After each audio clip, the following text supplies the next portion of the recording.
Howdy folks, Dave here at Thunder Mesa Studio, where things are moving right along on the On18 Bandit Canyon Railway project, and this is as it should be because as of this recording, I really only have about 2 weeks left to get this completely finished before I take it out to California for my annual little get-together with friends and like-minded small model railroad enthusiasts. And so in the next couple of days, I want to completely finish the front side of the layout here. That's these cliff faces, and figure out a way to hide these two speakers, which are connected to the ambient canyon country sound system, which we picked up from Fantasonics Engineering. I'm really not going to go in depth on the rock work and all of that scenery process again this time because I feel like I just did that. And if you're really interested in how the rocks are sculpted and how I create these sandstone formations, I highly suggest you go back and watch my episode on building Bandit Canyon, where I cover all of that in exhaustive detail. And as you can see here, I've already sculpted all the foam, filled all the cracks and crevices with Sculptamold and spackle, and I've got the first scenic base color on there, and it's drying even as we speak. So this video I want to launch right into a little structure build, something that's going to help hide this speaker right there. My workbench is kind of a disaster right now, as it often is when I'm pushing a deadline like this, but I think we have enough room here to finish up this little project. So this is a little shack I've been working on that fits right into that slot in front of the right-hand speaker. I already kind of pre-assembled it because I needed to, test the fit, basically, make sure it nestled down there into the rock work properly. Now this is cut from some 1/8 of an inch thick basswood. And the reason I went with something this thick is because I want this to be an Adobe structure. I haven't modeled anything Adobe for the Bandit Canyon. I thought, well, that's what's missing, right?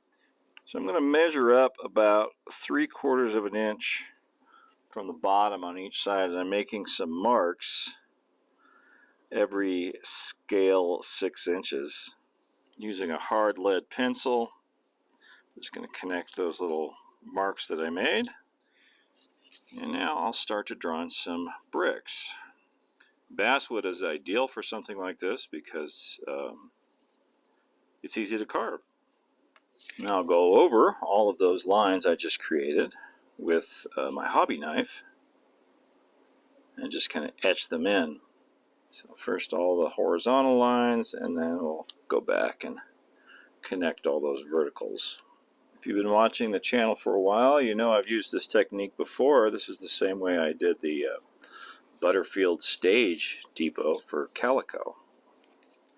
Then I want to take the edge of this is a leaf file, go back and add more depth and definition to those horizontal lines, bring it around the corner. And then I've got a little gouge shaped blade. This is from a set of wood carving knives from X-Acto. Really handy for getting down in there and creating some relief, making some of the bricks kind of set back in a little bit. Now I clean this up with a little 220 sandpaper and also start to round these corners a little bit. I want these to be rounded like you often see in Adobe buildings. I want to round the edges of the single door and window. Also, the best way to do that is with an emery board. I just want to go back over all of these bricks with my hard lead pencil, a little bit more definition, and then I'm going to go over the whole thing with some dark brown camo. Paint the whole thing. I want to use an enamel paint because I want to seal this for the next step, which is water-based. I'm going to apply the stucco after this. Now, while I wait for that paint to dry, I think I'll start on something to help hide this left-hand speaker too. I want this one to be a boarded up abandoned mine tunnel. So I've got some 12 by 12 timbers. I'm going to back these pieces with some cardboard for a mine opening that's about 8 feet tall and 4 feet wide at the top and about 6 feet wide at the bottom. Just using a Sharpie to blacken the edges here so they won't show. And this should make this really quick and easy. Just using the cardboard as a template.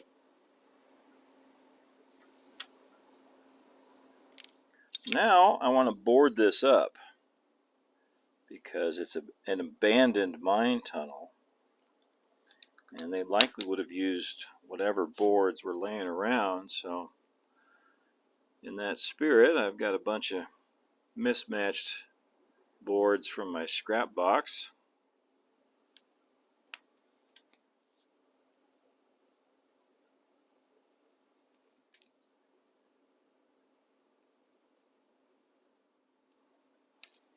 I'll add some nail holes. This should probably have something like "keep out" scrawled on it. So I'm going to do that with a red colored pencil. Try to make it look like it's painted here, hand painted. The speaker's got some shiny spots on it that catch the light.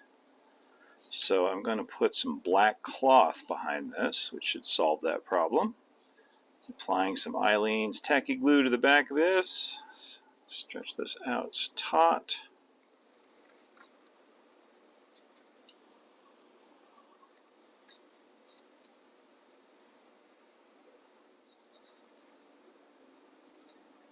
Now I just need to paint these edges with a little bit of the scenic base color very carefully. And then that goes in here. And before I'm done, I'll use some Sculptamold to blend all this into the rock wall. This has had plenty of time to dry, so now I can start applying the faux stucco finish. And what I'm going to use is acrylic modeling paste. Got a big giant tub of it here. You don't need a jar this big. This is a lifetime supply. Now I don't want stucco on the upper part of the wall here, up on the peaked roof. So I'm gonna mask this off with some frog tape. And now I'm just gonna take, this is a semi-stiff brush that would be used for oil or acrylic painting. I'm gonna stab it down into that modeling paste, and then I want to stipple it onto the side of the building. You want to stipple it on rather than brush it on because you want that textured finish, and if you brush it on, you get brush strokes. I'm going to bring it down here. I want it to look like it's the stucco is cracked and flaked off of that, leaving those bricks exposed down below. As this dries, though, I do want to make sure that any place I need to add things like the lintels above the windows, or these slots where the lodgepole rafters come down. A lot easier to remove when it's still wet. So it only takes a few minutes to dry. You can remove the masking tape. I like to take a piece of fine sandpaper and just go lightly over the top, just to take a little bit of that texture down. Now I'm ready for some color. Now you can mix paint with that acrylic modeling paste. That's what it's designed for. But I prefer to do it this way. Just a little bit more control over the final result, I think. I'm mixing some unbleached titanium, artist acrylic, and some raw sienna. These are also colors that are used extensively in the scenery. Just kind of get an Adobe color here. Now I'm just going to paint all of the surface, the stucco and the bricks. While this is still wet, I'll come back with some of this pure unbleached titanium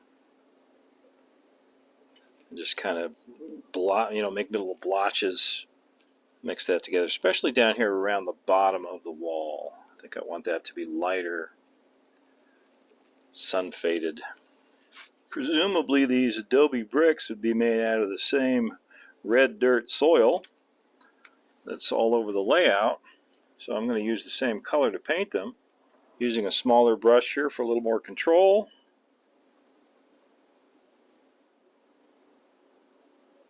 Now I want to go over the whole thing with a dark wash, and this is the exact same wash I use for the scenery. It's black and burnt umber with a whole bunch of water mixed in. Just want to darken this up a little bit and have that sink back into all of the texture.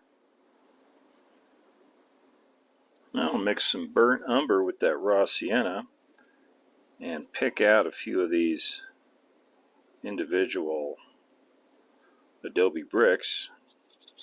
Now I'll take some of this pure unbleached titanium and dry brush over the top for some highlights. Hit the top of that texture. Take some of that burnt umber and add some dirty streaks coming out the window.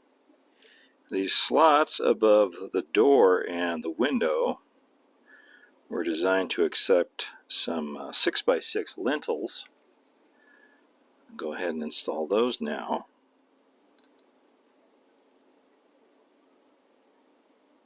Now I'm going to try something here in the window. It's basically wooden poles going up and down, or sticks. And my fear is that people will look at this and think it's supposed to be a jail. It's not a jail. This was a fairly common type of window treatment, window finish, places like New Mexico and Mexico, old Mexico, back in the days before glass was widely available. So I've got some 1/16 of an inch dowel, or round here.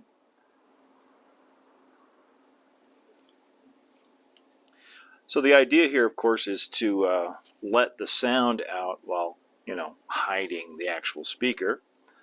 So once again, I think I'm going to put some black cloth back here. Put some Eileen's tacky glue around the outside edges. I got a little square of black cloth. Now we've got some more of these 1/16 of an inch rounds to use as rafters, lodge poles, Vegas. Are they called Vegas on a building if they're coming at an angle like this? I don't know. I know on traditional Puebloan architecture, they come out horizontally. They're called Vegas. But these are going to be supporting a peaked roof, so I don't know. I'm sure someone will tell me. Inquiring minds want to know. I purposefully made some of them longer than others. Now this is where painting this dark brown to begin with pays off, because I can go back now with my hobby knife and add cracks in the stucco just by, I do two little lines right next to each other and then peel away what's in between, and that leaves these nice dark cracks in the wall like that. Now I need to make a door, and I've got some scribed 1/16 of an inch thick basswood plywood. Just going to trim this down to size. I think I want to have it partially open. Now I'll distress the wood a little bit with a razor saw. Everything on this cabin is primitive, so rather than a doorknob or something like that, I'm going to have a rope door pull. So I'm drilling a hole right here about 3 feet from the bottom of the door. And I'll take some of my number 10 crochet thread, use just a dab of CA on the end to harden that. Makes it a lot easier to thread through things like this. And tie a knot in the end. I'm going to use some watercolors. Mix up kind of a dirty gray, brownish gray. We'll stain this rope. And we only want about a foot of it hanging down. And we'll glue this down on the back side right here. Now I can trim off the excess there, And on the front side, use a little bit of diluted white glue. Like now I can just put some glue on the edge of the door and jam it back into this corner, and it should stay there pretty well, like so. Now I've got these laser cut pieces for the tops of the wall, which are wood, and this is some very fragile 1/32 of an inch thick scribed basswood. And while I wait for those pieces to dry, I can start on the roof panels. And for that, I've got some chipboard. Chipboard is just inexpensive cardboard, like what cereal boxes are made out of. I want to scribe some board detail here into the underside of the roof, just where the overhang is. So I drew some marks, a scale 12 inches apart. I think I'll cut those all the way through at the ends, so it'll look like individual boards. Now I'll use my Minwax stain markers. This is some early American. Go around all the edges. I think these gable end pieces are dry enough that I can put them on now.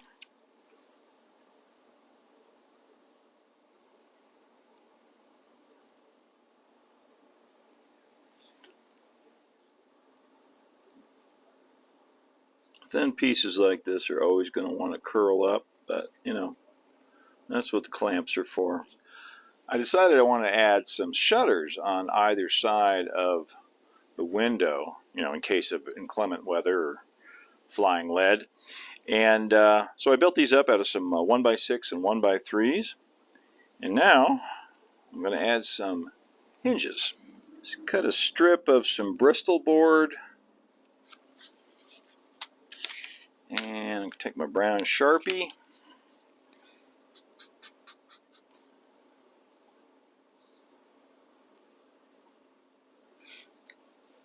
Just put a couple of little dabs of glue on there, and coming in about 6 inches.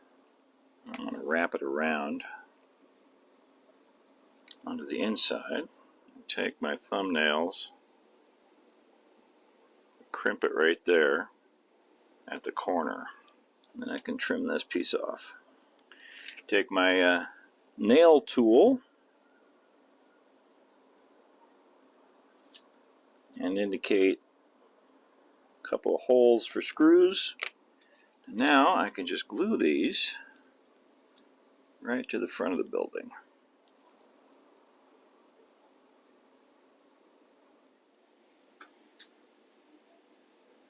Now I'll put a generous amount of Eileen's tacky glue onto these roof beams.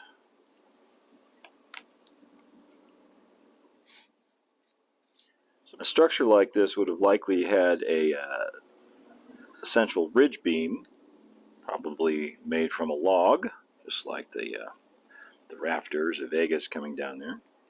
So I've got the little end of a piece of dowel that I've trimmed up with a hobby knife to look like it was cut with an axe. Now I'm putting a hole in the roof for a smoke jack or stovepipe. Around here they call it a smoke jack. What do they call it where you're from? We call it a smoke jack. Not a smokestack. A smokestack would be on a steamship or a factory or something like that. A smoke jack is a small stovepipe. This one is from Tichy Trainworks.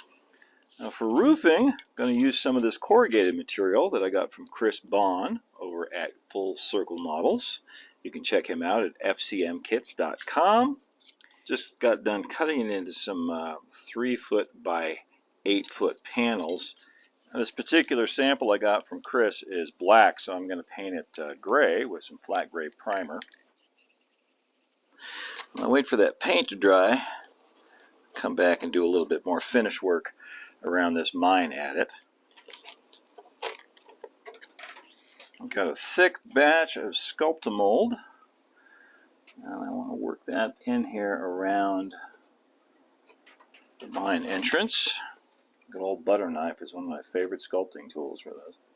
Just take a little pinch, shove it back in there.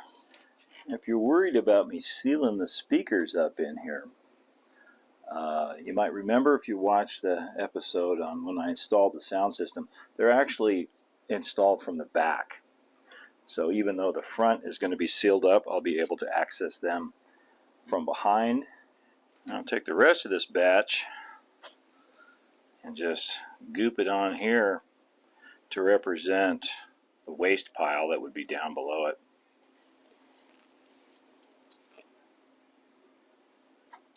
Okay, back to the shack.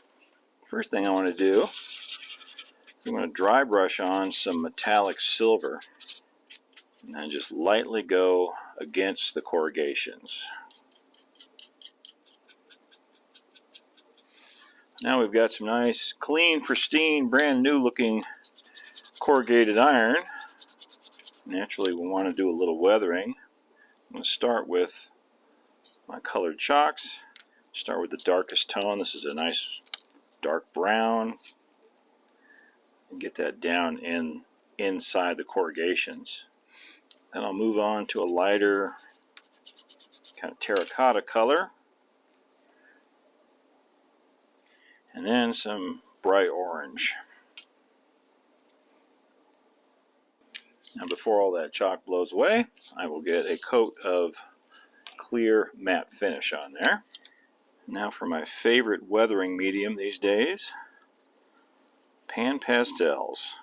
I'm going to start with the darkest tone, and we'll go to the medium rust color, and then to the lightest. So you notice I'm doing the same thing here I did with the chalk. I start with the darkest tone and then work my way up towards the lightest. Now once again, I'll get a clear matte finish on here, a little Tester's dull coat. I like to apply these with some Eileen's tacky glue. These are 8-foot panels, so they should cover the whole roof. Yep. And then you want them to overlap each other by about a scale foot.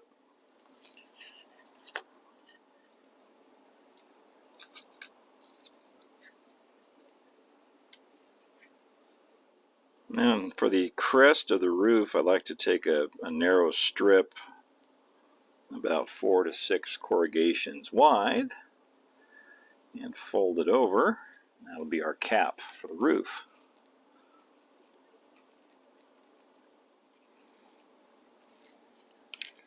Now, I haven't forgot about the smoke jack. Turn this over. Come in from the bottom where our hole is and poke right through. Poke a pencil through there, because I actually want that corrugated roofing to come up around it in lieu of any flashing. And I'll put a little glue in here. I painted this flat black. In we go. Alright, now the rest of the weathering and finishing I'm going to do over on the scene. I'll put some glue under here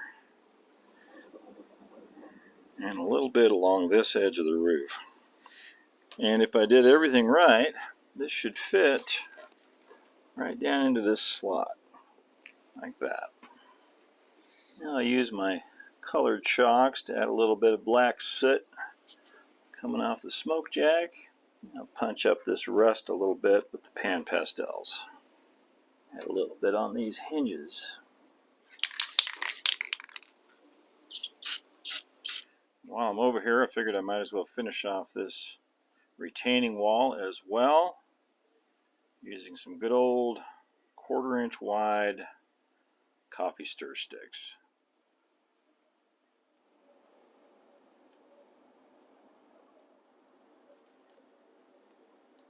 And I'll finish this off with a couple of 6x8 uprights.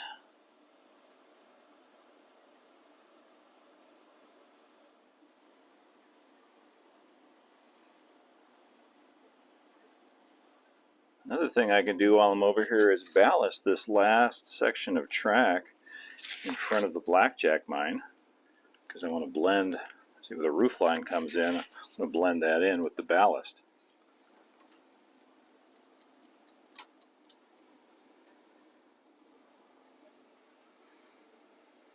Now I can just touch up this new sculpted mold with the scenic base color. Let it dry overnight, come back tomorrow morning. I should be able to finish up the rest of this.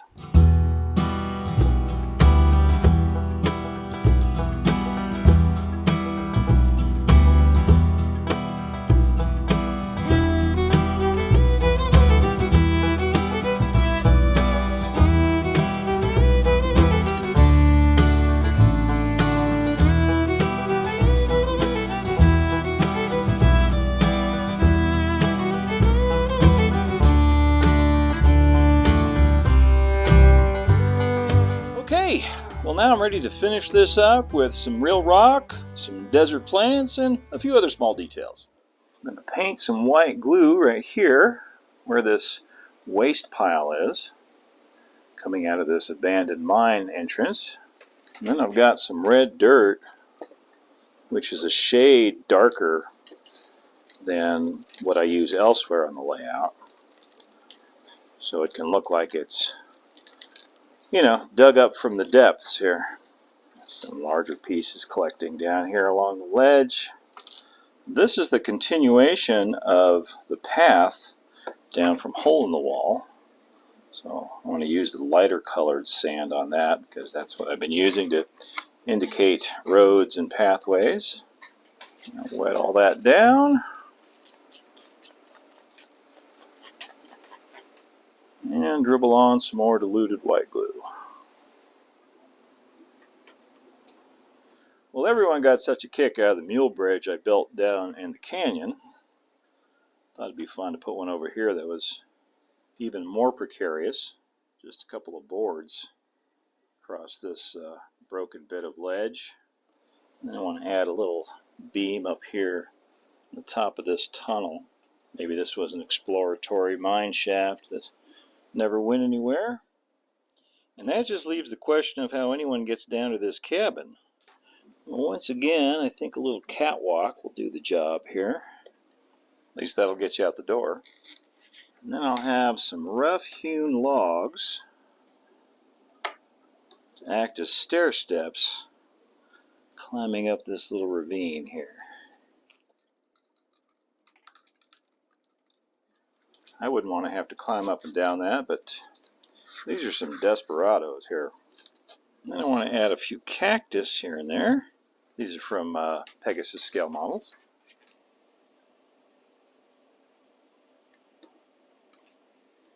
And a few weeds and desert shrubs. And what the heck, maybe even some flowers growing up here onto the roof.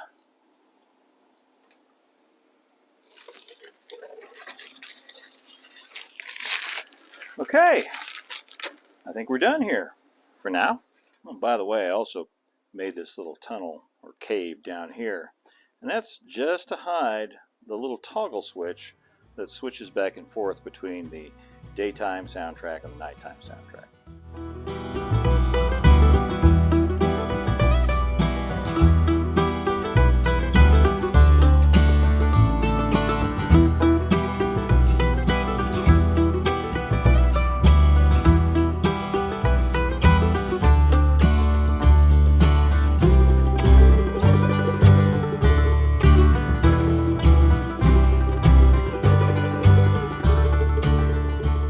And that's going to do it for this one. I hope you'll join me next time when I'm going to be adding an honest-to-goodness Wild West gunfight to the little burg of Hole in the Wall on the other side of the layout.